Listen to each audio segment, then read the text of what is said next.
Hello, in good company slash the internet slash our actual friends.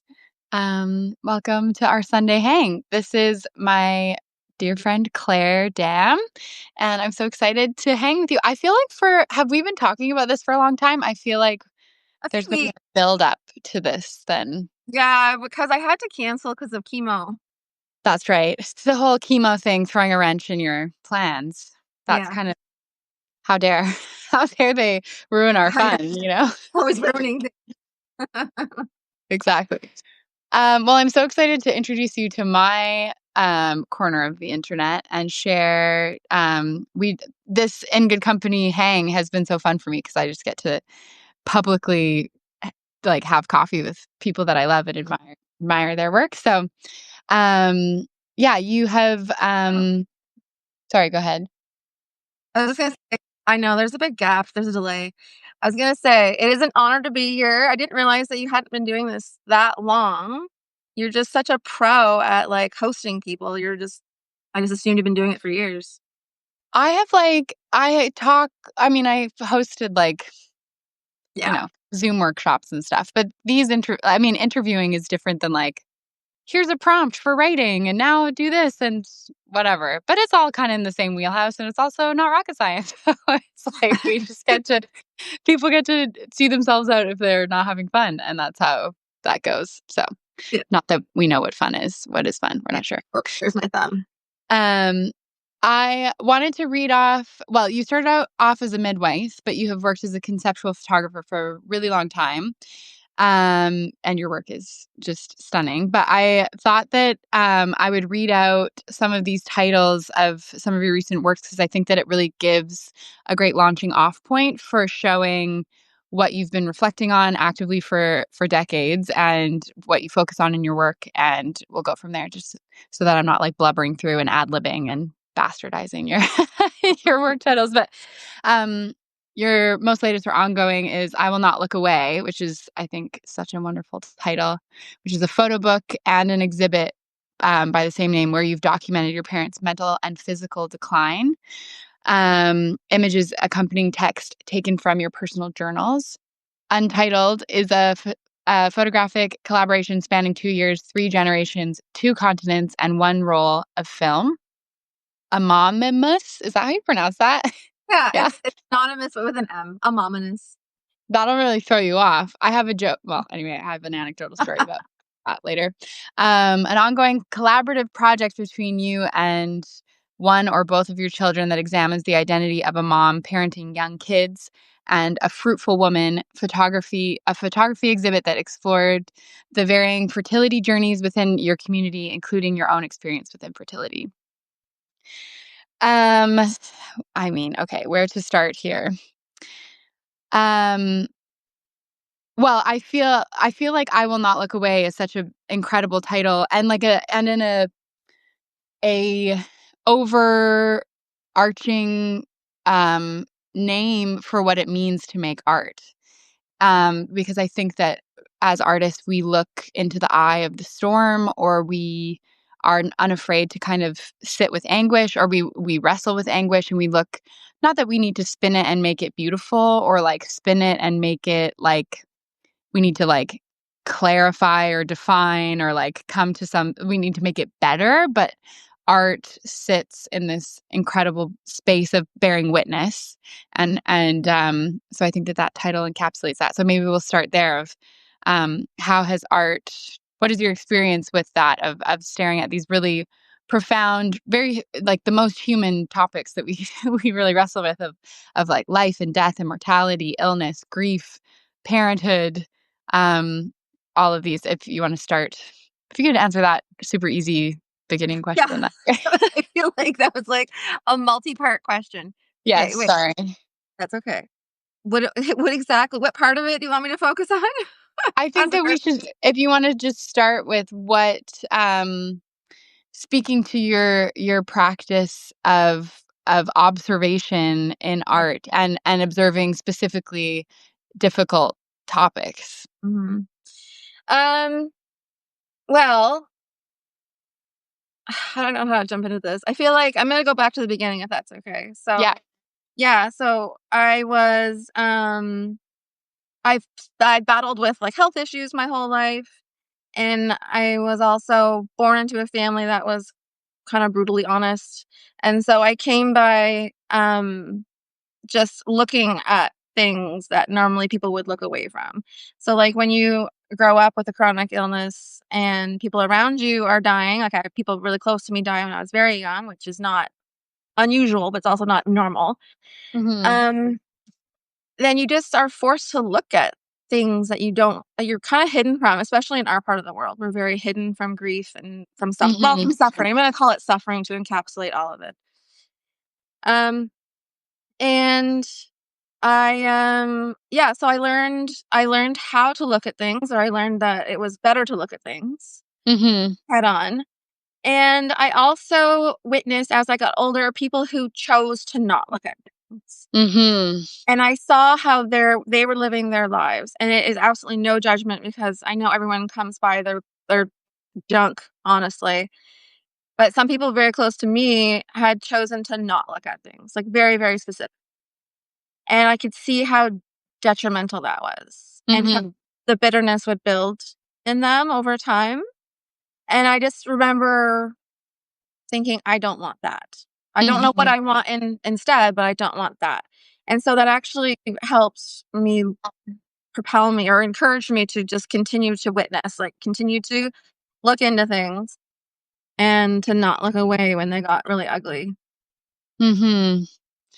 I feel yeah, um it's so funny from a young age. My friend was saying yesterday that she bought her she's been buying her nieces and nephews those books that are like they're like biographies of artists. So there's like a Van Gogh book or whatever, but it's like a kid's board book. But she was like, they really had to take some like leaps and bounds to talk about like Van Gogh's life. They're like, he was so sad that he accidentally cut his ear off or whatever. And we were saying, she said like, a lot of it's not appropriate for children. Yeah. And on the one hand, it's sort of like, how do we talk about like depression and even suicide with kids? Like, yeah, maybe it's not like, okay, kids, today is like the day that you learn about like mental illness or something. But at the same time, it's something that happens. Like Yeah. and so how do we, as a young person to be shielded, like I think that we like gaslight young Yeah. people all the time where Well, we're like, no, no, no, it's fine. yeah, I feel like it was a disservice that I wasn't around my aging grandparents more. Like, Mhm. I wasn't especially close. I was the youngest on both sides of my family of Yeah. the grandchildren. So I had Yeah. really no relationship with my grandparents.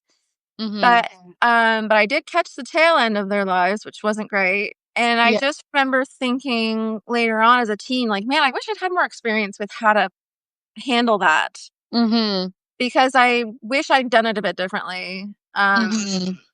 And yeah, so we live on a small farm and like we raise all of our own meat. And so something that has been a philosophy of ours has been to allow the kids to be around when we're butchering. Mhm. And like we'll tell them, we're not going to surprise them. Like, hey, guess Right. just chicken. No, we'll tell them like what's happening and if they want to come, and they will. They'll circle around and then they get their fill and they leave. And we often invite we will tell friends of ours, it's a kid-friendly butchering day if you guys wanna come and Yeah. talk about it with your kids and stuff. Yeah. That's been really interesting. And I think it's important, like, especially for all of us who eat meat. It's good to know where it came from. Right. Anyway, Well, and so isn't yeah, that's how we do it at our place. yeah. Well, and isn't that the thing is like if you are a meat eater, it's like so many people need that separation in order to continue that practice or behavior or Yes. or Yeah.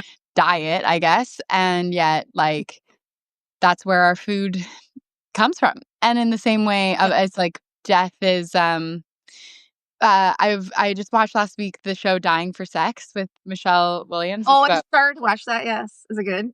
oh my gosh. It was I mean, I don't know how I would be interested to see what you think of like um if you're actively going through cancer treatment and stuff like just cuz it's like literally about someone with terminal cancer and end of life and Yeah. um but there's this scene with the hospice nurse who is hilarious. Like, she's just, like, too jazzed about I like, not saw too the jazzed, she's I saw that clip and I loved it. oh my god, it's hilarious, but she's like, "Death is the most natural thing, like, our bodies know how to do it." And she's like, "It's as natural as, like, sneezing." And, like, it was I mean, it's this profound monologue that she has. And yet we of course, don't like we're so afraid. We're so afraid of like, we're so afraid of death and don't wanna talk about it and, even illness, and, um, I think, um I'm kinda jumping around here, but different friends you have experienced different friends have different responses throughout the years of your being having chronic illness and then having cancer and currently going through chemo. Um, and you and I have had a couple conversations about the way that people show up and we often can't help but project our own fear or discomfort when attempting to comfort a friend, or even in the way that we say like, "Oh, you'll be fine." Like we want I mean, even when a kid falls over, we say, you're okay," instead of saying like, "How are you doing?" to the Yeah. kid, you know, like, "Are you scared? Did Yeah. that scare you? Is your knee okay? How do you feel?" or whatever. And so, um yeah, I wonder if you'd wanna speak to that a little bit of the different responses that people have had, what you've witnessed of people's ability to be present with you versus trying to lead it to, like, safe ground or optimistic ground as opposed to, like, allowing you to be as you are, and maybe what has been less helpful and how you ideally hope that people would show up for you. Yeah, this is so complicated. So I wrote about like um I had been writing a book and one of the chapters was about suffering. I didn't mean it to be, but I started to write it because someone had said to me when I told them I had cancer, they said, "Oh, that sucks." And at the time I felt very flippant. And Right. then I went on this whole personal diatribe writing this article about like how that is such a conversation ender. Like it's not an Mhm. open-ended, there's no response to that besides, yeah. Like if you look at it like grammatically, it's a terrible sentence to say to Mm. someone who's suffering. And then I took it to social media as I like to do, and I'm like, what is everyone else's feedback on that sucks? And I was really surprised that a lot of people take a lot of comfort when someone says specifically to them, "That sucks," because it's an acknowledgement. It's a witness. Mm. So I was like, "Oh, wow, okay." And so then I got a little bit deeper and I asked people again, I crowdsourced what were things that people said to you in the past that were really harmful and what things were really helpful. And of course, like a lot of the really helpful stuff was people who where there was a connection, an open ended question, um, all that kind of stuff. And then there was the really unhelpful stuff. But the thing is, like, some of the phrases, like, "That sucks," were on both sides. Like, they were Mhm. on the side of that was unhelpful, and they were on the side of that was helpful. I'm like, "Okay, well, that is actually now more confusing." So, anyway, I went down this whole rabbit hole, and then the end of the rabbit hole was that it's how we approach suffering as a whole. Mm. It's not the person, it's not the right there's no right thing, there's no wrong thing to say. Like, another friend of mine says, she's like, "I don't know what to say to people because 'cause I'm damned if I do and I'm damned if I don't." And she's right. Like there's no perfect right thing to say to someone because people are receiving that in through their own filter, and that's so individual. Mhm. Can Um, you? also, my dog is around, so there's gonna be a fight, I think. Anyway, um, so, um yeah, so it's how we approach suffering, and it's really interesting thing. I don't know if you've heard of Ram Dass. Yeah. Yes, okay. Some people have, some people haven't. His approach to suffering is exactly what I've been feeling for years, but I've never been able to put into words. And it's that suffering is so first of all, like suffering is something that first cannot be taken away by anyone else. It has to be Mhm. go through it as the individual. And also, how dare we think that it is our within our ability or within our rights to take away someone's suffering? It is Mhm. it's so much bigger than just like we do it because we're uncomfortable. That's the reason.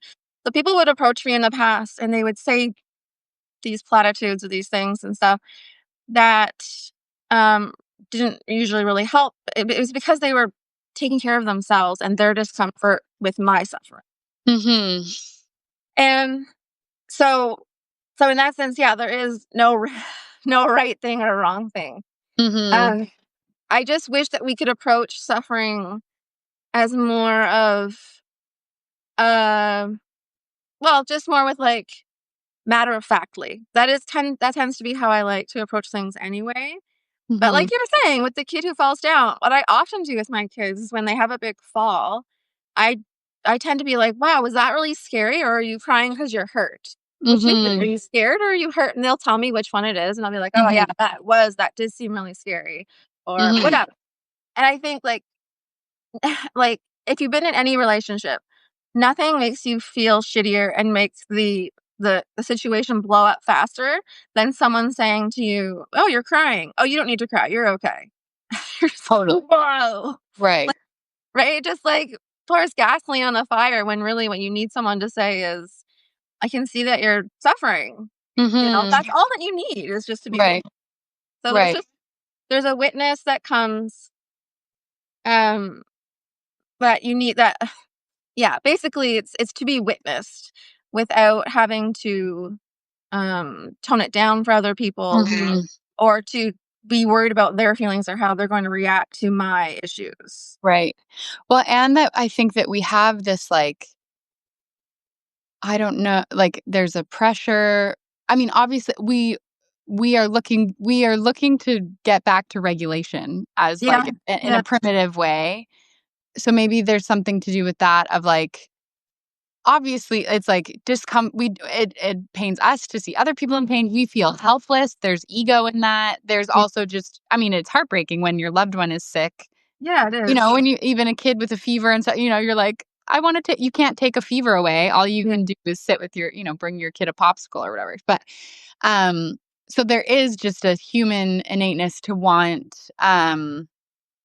to get back to equilibrium, but then I think even deeper in Western cultures, like, we just don't know how to sit with, like, no. mortality, or that, like, we are finite, Yeah. fickle creatures as humans. Um, I was talking in therapy a couple months ago about, like, entering into this situation. I was like, "Yeah, I need to be, like, prepped with tools so I don't get dysregulated."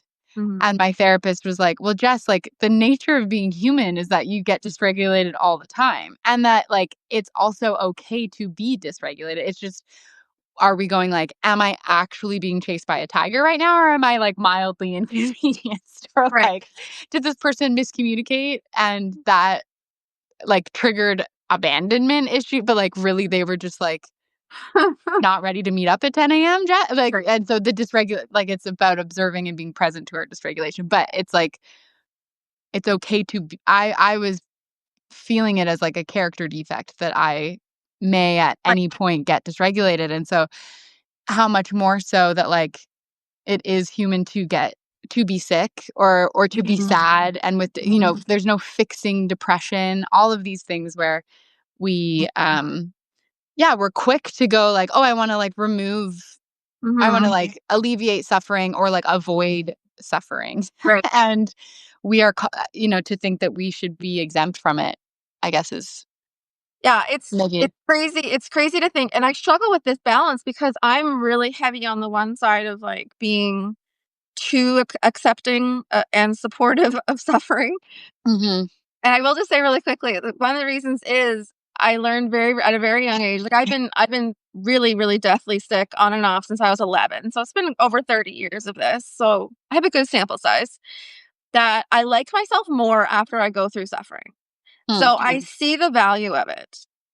And so then when my kids are suffering, my poor children, I'm like, "Ooh, you're gonna learn a really interesting thing in this, or your character is gonna" what Oh my god, a character building I moment. know, I know. I don't actually say that, but I think it, and I'm like, "Mm." So I don't feel as bad as maybe I should.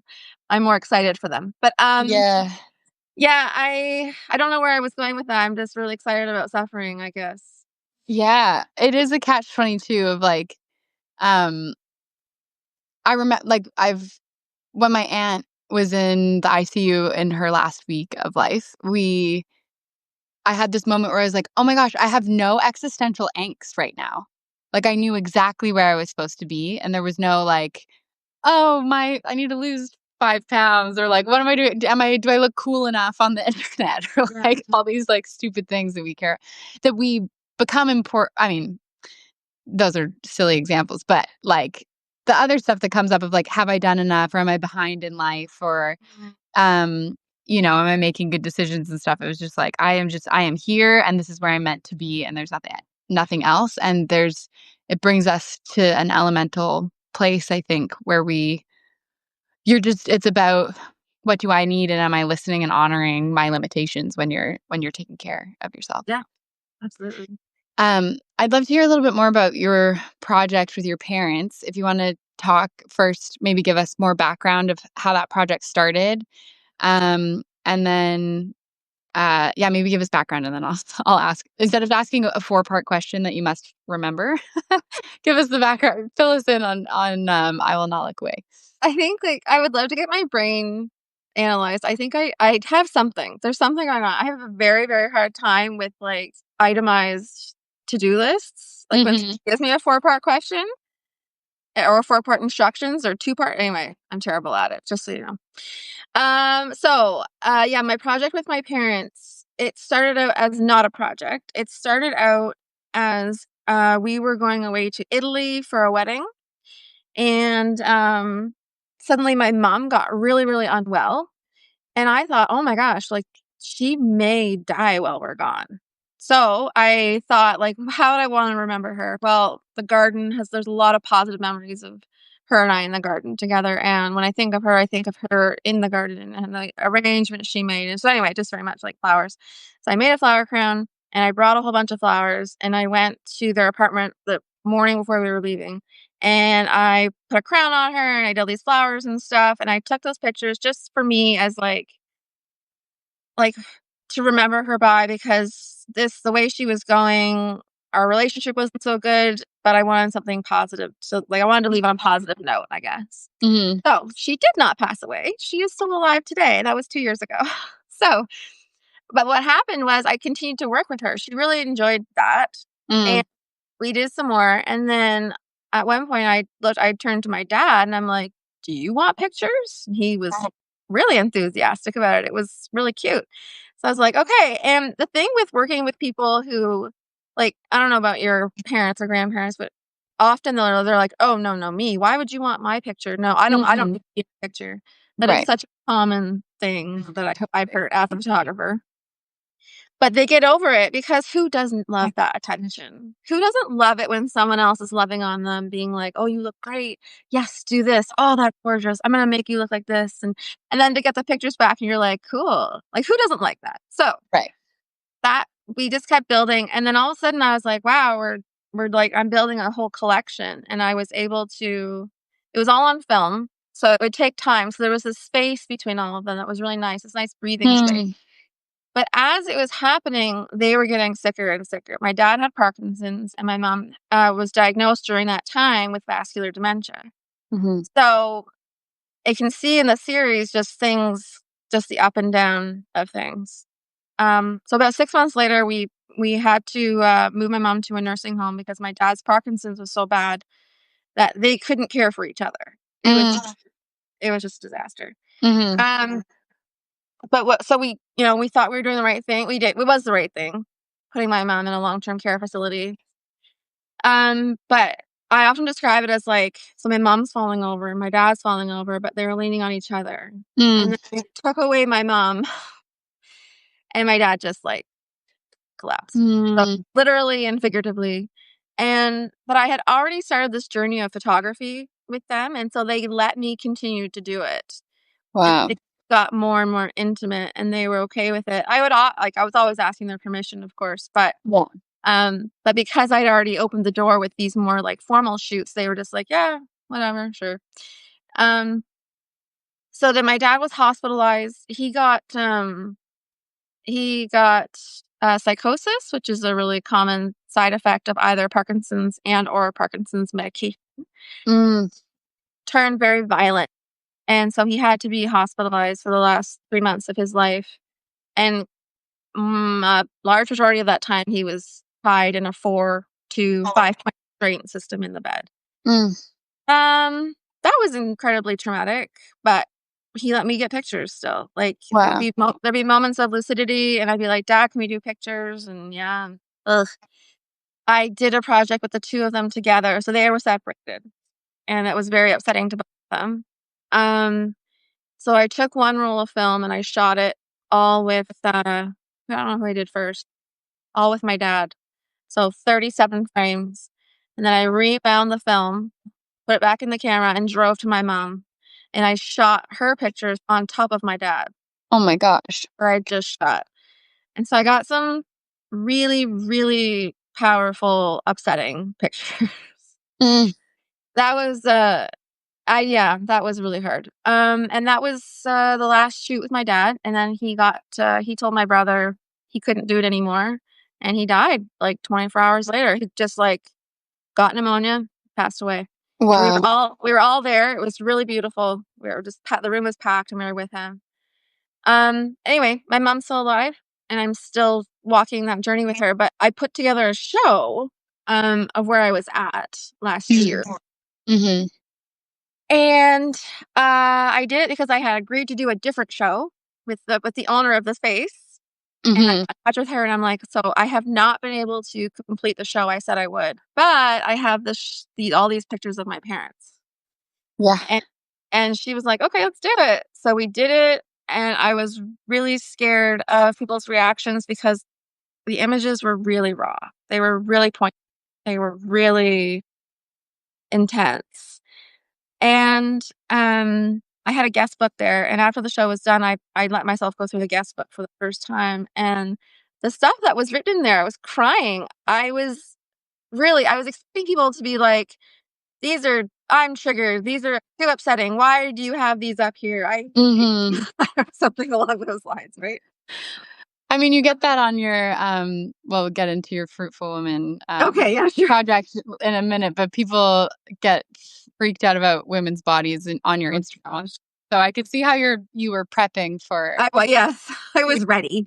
yes. But what I found instead is so many times people were saying, like, how healing the show was. That specific Yeah. word, healing. And Wow. I really was baffled.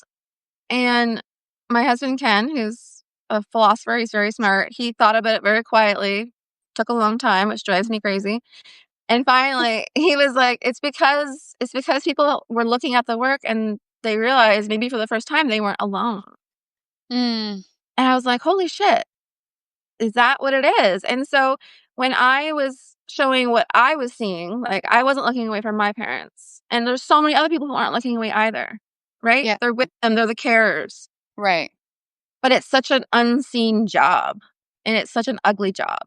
And Mhm. so then when I was showing it, it was healing to be like, "I'm not alone," and they felt witnessed. And I think, again, Mhm. that comes back to this whole idea of suffering is the job of the supporting person, the carer, is just to Mhm. witness suffering. Right. It's horrible and it's uncomfortable, Right. but there really isn't anything to do except to witness it and to sit with someone in it.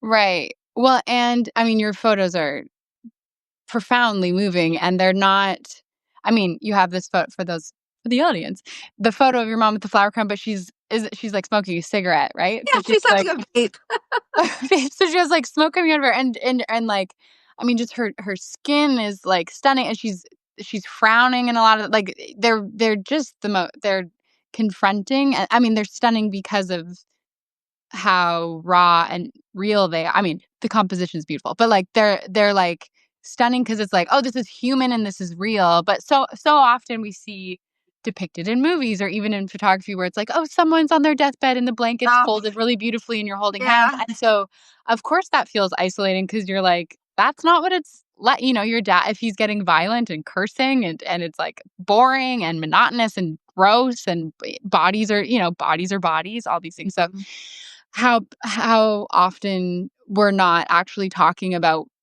what the real human experience is like, and you've captured this, like, really real thing. It's really real. Yeah. I'm wondering what your relationship is to, like, making art does it feel like you're making art at the time? Does it feel like this space of expression while you're taking pictures? Is it different than writing? Like, are you metabolizing this emotion through Oh, art? I see. Not in real time. Yeah. Um, Things were moving so fast with how they were declining that no, and you know what? Actually, I would say this is across the board. I think photography has been really helpful for me processing things and grief and harder topics because it gives you an image that you can look at later. Hmm. So in terms of my parents, it was all on film. And like I was saying, there's that space between sending it into the lab and getting the scans back. Right. And it's like there's actually no science to back up the value of film. Sorry. Mhm. And how it actually works better with our brains and how we process memories. Hmm. So we take a lot of pictures on our phones and stuff, and the speed with which you take them and then look at them again, which is probably seconds after you take them, right? Right. Mhm. It doesn't do well with how our brains are designed to keep memories, like to catalog memories. Mhm. So Mhm. film does a better job at that. You need that space between the event and then seeing the image again to for it to really like register. Right. So I would get these scans back and I would kind of be like, holy crap, I kind of don't even remember that being there. Mhm. Might be a little out of body, disassociating, I don't know, at times, Right. but then to Right. have it reflect on it again, and even now, I've seen them 100 times, it's still really powerful and seeing different things and feeling different things depending on where I'm at in my Mhm. process of grieving. Um, and then there are some pictures, like the picture you're talking about with the crown and stuff, that was planned, and so there's a few shoots that are planned, and I've gone into more planned, like, portraits because I can get caught up in the moment of, kinda like panic. Like, I'm there and the subject is looking at me, and I start to panic and being like, why was I doing this picture again?" So, if I plan ahead, usually I draw it out and write some notes and stuff. Mhm. And so with my parents, it was a mix of that, like planned portraits Right. and then more candid stuff. Yeah. Um, and I would say both of approaches have been equally powerful. Mhm. It's been really interesting Right. because you can plan a portrait, but then your subject brings the personality, Right. or brings the chaos, or brings the breakdown. Like there, Right. it's true. Like I can plan things in terms of like I can plan the light, I can plan the background, I can plan the flowers, whatever. Right. Right. But the subject is going to bring themselves and their personality, Mhm. and that's what Right. you have to be prepared for. Right. Do you feel like with A Fruitful Woman, as you're, um, as you were exploring the subject of infertility, was that an active processing? Like, you're, like, creating those, staged or planned photo shoots to as, like, a metaphor or image of what you had already been processing, or did the lesson come like, were you asking a question when you were taking those photos that you learned from, or what I'm sure it's somewhere in between. What was Yeah, it was a mix. So some of them I went in with a really clear idea of what I wanted. And then some of them were just a bit more playing around and experimenting with a concept. Mhm. So it was hard though because I tried to like again, I like crowdsourcing. I tried to crowdsource from a bunch of women who I knew who had different fertility journeys, and then I tried to translate their experiences into images. That's Mhm. really hard. For There's a lot of room for misunderstanding at a few different points there. Yeah. Uh, so I would just do my best. And then what ended up happening was a couple of them that I had a very specific meaning for, did translate well. A bunch fell flat, and a few that I had kind of not any specific plan actually became really powerful to some people, but in different ways. Mm. So if one of them, there was a peach that had been, like, squished and bruised between someone's legs, like, up to the Mhm. front, and it was dripping. And, that was one that I hadn't really had a clear idea. I kind of knew what I wanted to play with, and it has meant a lot to different people, meaning different things.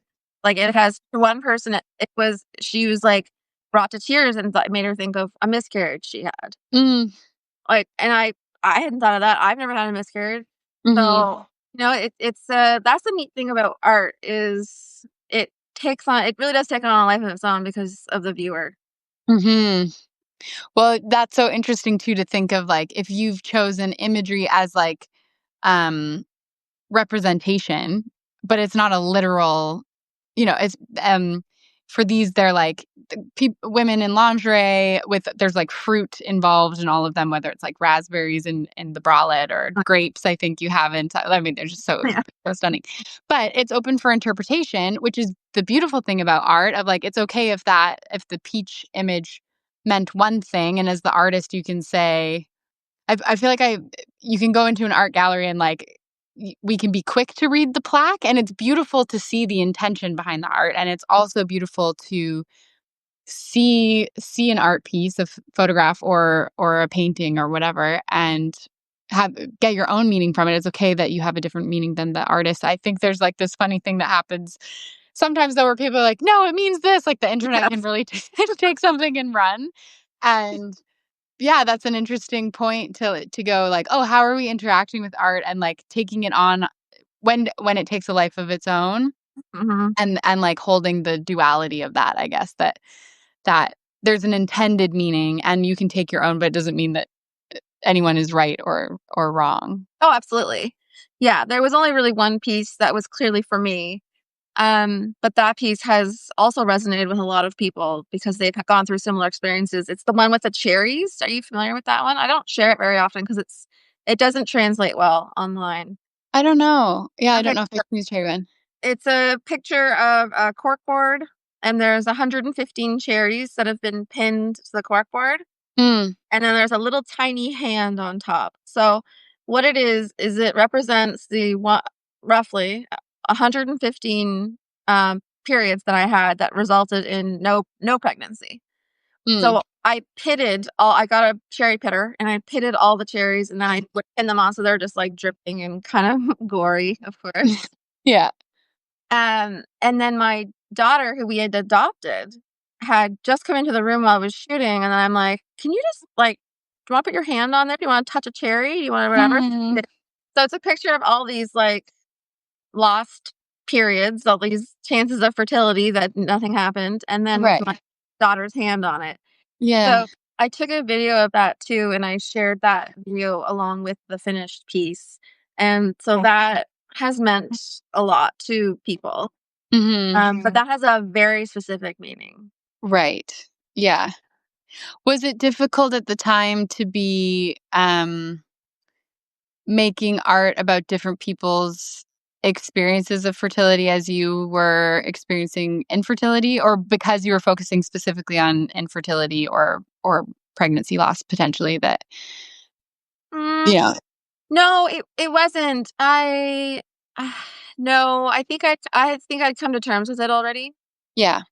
And these weren't people who were especially like they were friends of mine. It's anyone who's gone through infertility knows that it you are like if someone around you becomes pregnant, you are happy for them, but you cannot lay eyes on them for like the next year and a half or else you will fall apart. But you love them so much that you Totally. cannot see them for like a year and a half. Mhm. So I don't think that'll ever go away. That feeling like I'm 42. We're not going to be adopting any more kids. I can't get pregnant anymore. I don't have a uterus, but I will still always have these sharp jabs of pain when someone close to me gets pregnant. I just Mhm. so anyway, that'll always stay, but I think for the most part, I was over a lot of the worst feelings of infertility, but I think too, I wanted to explore them some more. I don't know, like, life moves so fast sometimes, and I think I wanted to sit in some of these experiences and other people's experiences. Mhm. Yeah, there was just such a vast there was such a vast array, and I was just really interested too to understand the different types of grief that comes along with fertility. Right. Even the grief of having kids. Like, I had some people in there who did have kids and there was grief related to it or trauma related to it. So, Yeah, absolutely. there was so much to explore. Right. Um, can you share with us, like, what role art has had in, um, metabolizing these experiences or, I think a lot of we use art as therapy, loosely, I would say. Maybe I wanna rephrase. We use art as a way, yeah, I guess metabolizing is a better word for that, Yeah. of, like, being present with our pain or working through sadness or working through grief, working through suffering, loss, all these things. Um, Either if you wanna speak to your experience of why you've reached for art and how it's helped you or been a companion to you within these difficult topics, and maybe how other people could reach for it. Maybe just speak to your own experience of how Yeah. art has been a companion. Um, yeah, gosh, that's a good question. Um, I think for photography, like, I've never called myself a photographer, and I probably won't ever really fully identify as a photographer because I would more quickly identify as a writer than I would a photographer, Hmm, even though I'm known as a photographer. right. Um, but I picked up a camera probably for the first time because I wanted to hide, and a really great place to hide is behind a camera. Mhm. But then it became a tool over time, realizing this was a tool to document things that were important to me. And I also had some experiences where things had passed me by and I hadn't documented it, either by writing it Mm. or taking pictures of it. So I had a bit more of a drive to capture these things that were coming up in my life. Mhm.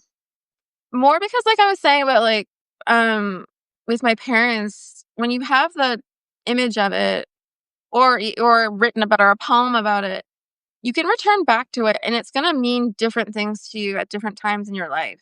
Right. And it's going to bring different healing or different revelation later on. Mm. So and even pictures with my mom, it's only been a couple years, but, like, the pictures have gone from being really, like, sweet to a little healing to kind of upsetting to, like, a range of things, and it's the same picture. It Hmm. just depends where I'm at with it. Yeah. And so I think there are these little time capsules that we can return to. But of course, it also gets it out. I feel like I feel like I don't do well just how my brain is wired. I don't sleep well if I don't get it out. Even Right. little like a to-do list. I just have to get that stuff out of me. Mhm. And so, like photography was a tool I had kind of stumbled on. So then that became my tool to get it out. Mm. And now I've been focusing more on my writing again, and that has become another tool to just get it out. And then when I look back, I'm like, holy cow, I don't even remember that season, but I am so thankful that I have it so I Mhm. could look back on it later. Yeah. Yeah, that's really powerful. Mm, Do you find writing to be more of a, like, flow of consciousness? Like, you would be maybe journaling through these seasons or, uh, yeah. as, Yeah. like, a time Oh, go ahead. capsule? No, Yeah. sorry. Yeah. There's also a thunderstorm rolling in right now, so that's gonna make our connection even better. We'll see. We'll see how it goes. Um, so, uh, shoot, what was your question? I'm thinking about the thunderstorm. If writing, you find that to be more of, like, Oh, in yeah. the moment as opposed to, like, I guess, photography, you're putting in more conceptualized, like, "How Right. do I wanna express or, like, Yes. get into this topic?" Yeah, and that's why yes, with my dad, I started the practice of getting up and writing 20 minutes in the morning, which is such a Mhm. classic way to get into writing, right? Right. And I would just, like, vomit my words out onto the page. Mhm.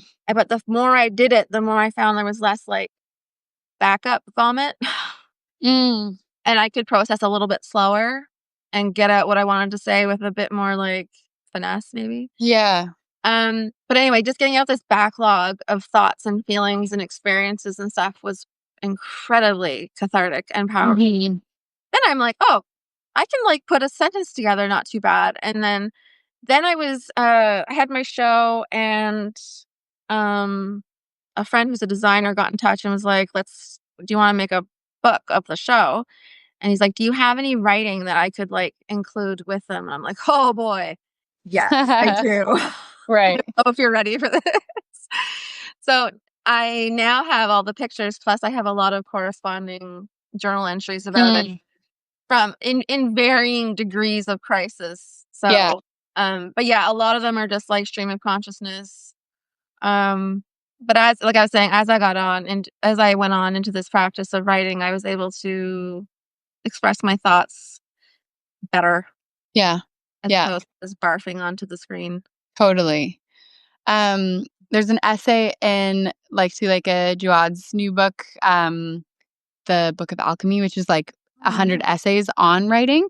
Yeah. Um, this writer, Ash Parsons Story, talks about being in, the NICU with her newborn adopted son and how, um, she was like, there was no time to, like, think about how am I like, if everything was Oh too yeah. big to Yeah. even, like, start to chip into the feelings of it, Uh-huh. and so she just started writing down 10 images to keep track of the day, so it would be, like, the red blinking light at 3 a.m. in the like, his machines beeping slowly, or, like, the gentleness of the nurse's hands, or, like, someone dropped in on them and, like, brought them sandwiches, like, their friend popped in unannounced and, like, brought them sandwiches or whatever, and so she was like, I think so often when we're in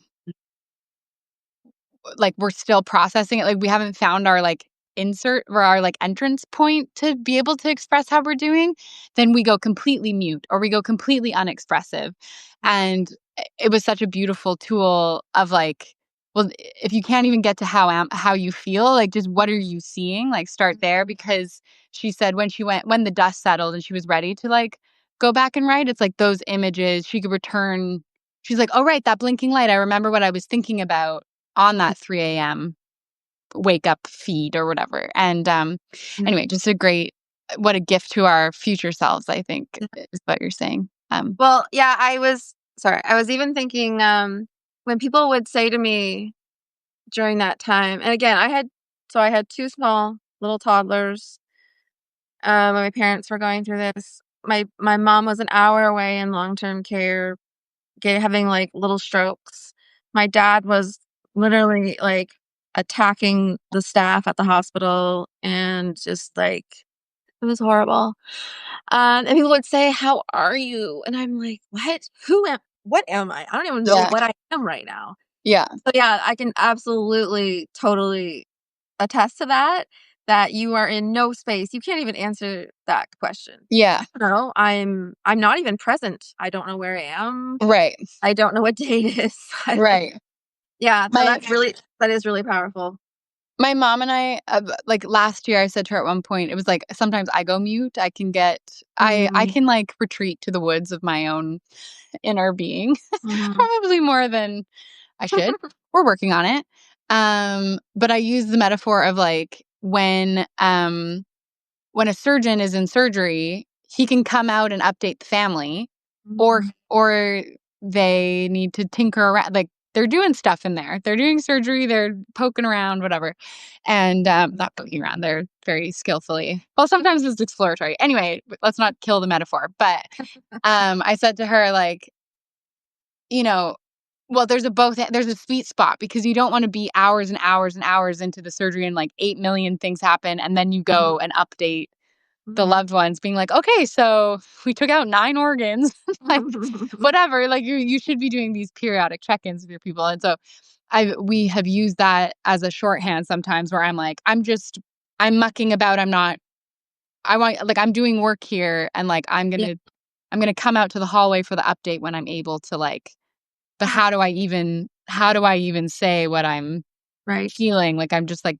working through all this stuff, and then also my challenge is going, like, it's okay if there's not much to report, it's just good to have that touch point and, like, go out, take a breather, and, like, say what you've been doing Yeah. for the last figurative thing. So, the both and of updating, or and that can be updating ourselves. Like the going out into the hallway is the journal, is saying, I don't know what I've been doing for the last couple weeks. I don't even know I don't know how I want to feel about these things, but Mm. to make sure that we're asking ourselves, have you asked how you're doing? It's like, but I mean, especially with friends, how are you is such a Well, important. yeah, it's also, I think, important, like, to be honest too, and even if the answer is, "I don't know," that just Mhm. that's where you're at. And again, it's just part of it's being able to I wonder even if ourselves, if we're able to sit with our own suffering and just witness it without having to we can't actually, now that I'm saying it. That's really hard to do with ourselves, isn't it? Mm. Like, without wanting to fix what's happening, to sit in the discomfort of any kind of suffering is really Mhm. hard. I had this, like, really profound moment in therapy 2 weeks ago where I'm really good at bringing everything up into my brain and analyzing and justifying why I'm feeling all of these big feelings, whatever.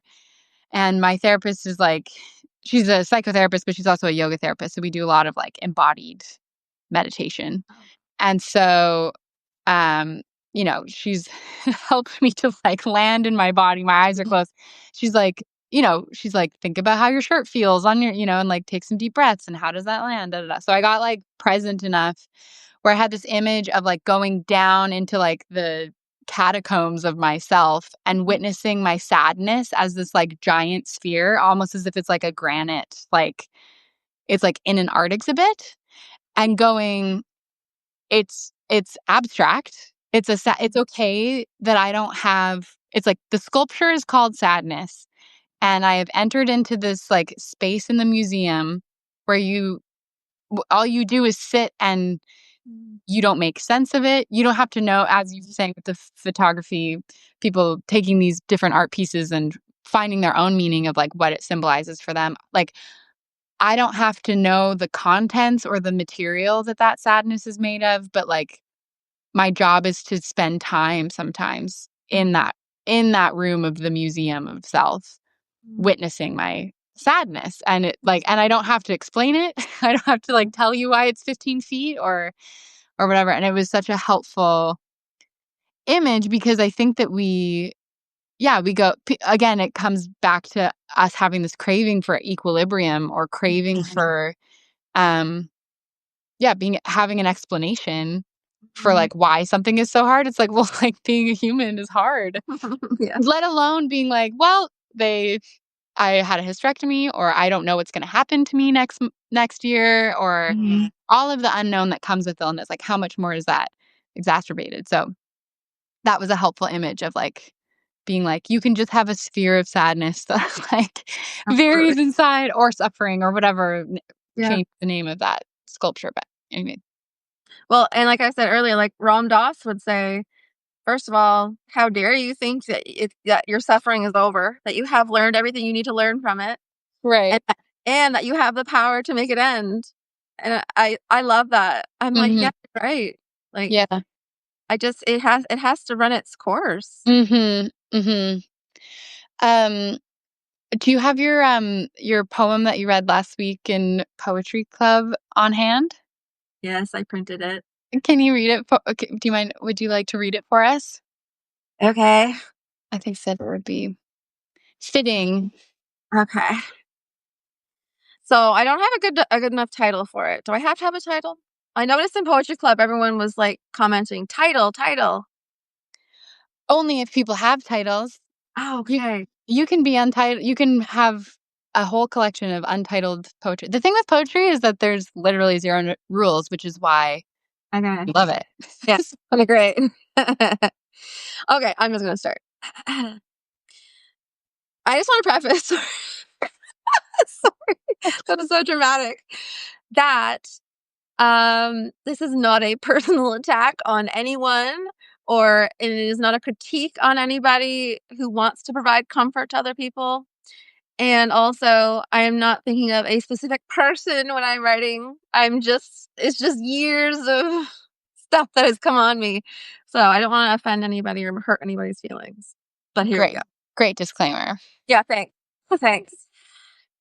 Do not give me your sad eyes, your you poor thing eyes, your very sorry eyes. I'm still alive, and the looks that you give are killing me.